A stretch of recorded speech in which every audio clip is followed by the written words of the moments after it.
Angin malam dari arah pantai Parangtritis selalu membawa suasana yang berbeda. Suaranya seperti bisikan panjang yang melewati pepohonan cemara di sepanjang jalan menuju pantai. Banyak orang mengatakan daerah itu memang memiliki aura yang sulit dijelaskan, apalagi jika sudah lewat tengah malam. Cerita ini dialami oleh seorang pengemudi ojek online bernama Bima yang biasa mengambil penumpang malam hari di sekitar Bantul hingga Parangtritis. Bagi Bima, bekerja malam bukan hal baru. Jalanan yang sepi justru membuatnya lebih cepat mendapatkan pesanan. Suatu malam sekitar pukul 11:30, Bima mendapat pesanan dari sebuah titik yang cukup aneh. Lokasinya berada tidak jauh dari jembatan lama Parangtritis, sebuah jembatan kecil yang sudah jarang dilewati kendaraan sejak ada jalan baru. Awalnya Bima tidak terlalu memikirkan hal itu. Ia langsung menyalakan motornya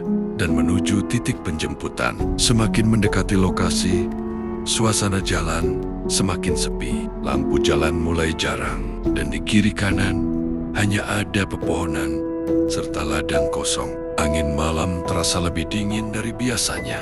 Ketika sampai di dekat jembatan, aplikasi menunjukkan bahwa penumpang sudah berada di lokasi. Namun saat Bima melihat sekeliling, tidak ada siapapun di sana.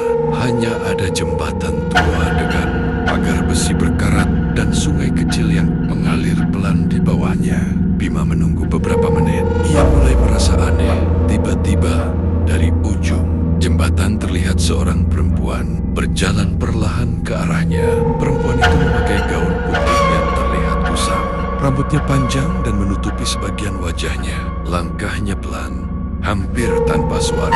Perempuan itu berhenti di dekat motor Bima. "Mas, ini yang pesan ojek." Suaranya pelan. Bima mengangguk. "Iya, Mbak. Mau kemana?" Perempuan itu menunjuk ke arah jalan menuju kota. "Ke arah kota, Mas." Bima sempat merasa sedikit ragu, tetapi akhirnya ia mempersilakan perempuan itu naik ke motornya. Perjalanan dimulai. Namun setelah beberapa menit berjalan, Bima mulai merasa ada yang tidak biasa. Udara di sekitarnya tiba-tiba terasa sangat dingin. Padahal biasanya udara pantai tidak sedingin itu. Bulu kuduknya perlahan berdiri. Ia mencoba melihat ke kaca spion yang membuat jantungnya berdegup kencang. Bayangan di kaca spion terlihat aneh. Perempuan yang duduk di belakangnya terlihat sangat pucat. Rambutnya menutupi wajahnya sepenuhnya. Bima mencoba menenangkan diri. "Mbak, dari mana tadi?" tanya Bima, mencoba membuka percakapan. Beberapa detik tidak ada jawaban. Kemudian perempuan itu menjawab pelan. "Dari jembatan itu." Nada suaranya terdengar kosong, hampir seperti bisikan. Beberapa menit kemudian, Bima merasakan sesuatu yang lebih aneh lagi. Motor yang ia kendarai terasa semakin berat, seolah membawa beban yang jauh lebih besar dari satu orang penumpang. Bima kembali melihat kaca spion, dan saat itulah tubuhnya langsung merinding. Kaki perempuan itu tidak terlihat menyentuh pijakan motor, bahkan terlihat menggantung sedikit di udara. Tangan Bima mulai gemetar. Ia mencoba tetap fokus mengendarai motor, berharap segera sampai di jalan yang lebih ramai. Namun tiba-tiba perempuan di belakangnya berbicara lagi. "Mas." "Iya, Mbak," jawab Bima dengan suara tegang.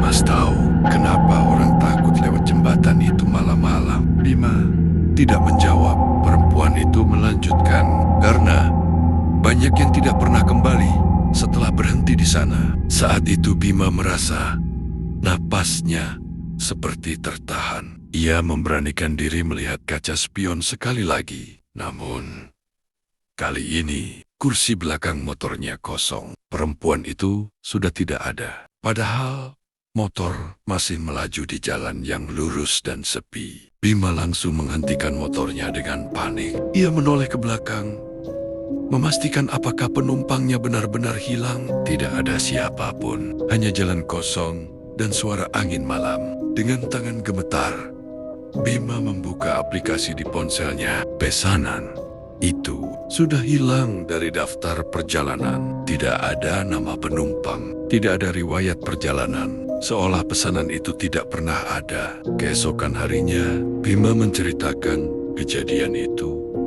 kepada seorang warga yang tinggal tidak jauh dari jembatan lama Parangtritis. Wajah warga itu langsung berubah serius. "Perempuan pakai baju putih?" tanya pria itu. Bima mengangguk pelan. Pria itu menarik napas panjang. "Sudah lama orang-orang bilang ada perempuan yang sering muncul di jembatan itu. Tahun-tahun lalu, ada seorang wanita yang ditemukan meninggal di sungai bawah jembatan. Sejak saat itu, banyak pengendara yang mengaku pernah melihatnya berdiri di sana tengah malam." Bima tidak pernah lagi menerima pesanan yang mengarah ke jembatan itu. Namun, hingga sekarang, beberapa pengemudi ojek online masih bercerita tentang hal yang sama, tentang pesanan misterius di dekat jembatan lama Parangtritis, dan tentang seorang perempuan bergaun putih yang terkadang meminta tumpangan pulang. Padahal, tidak ada seorang pun yang benar-benar menunggunya di sana.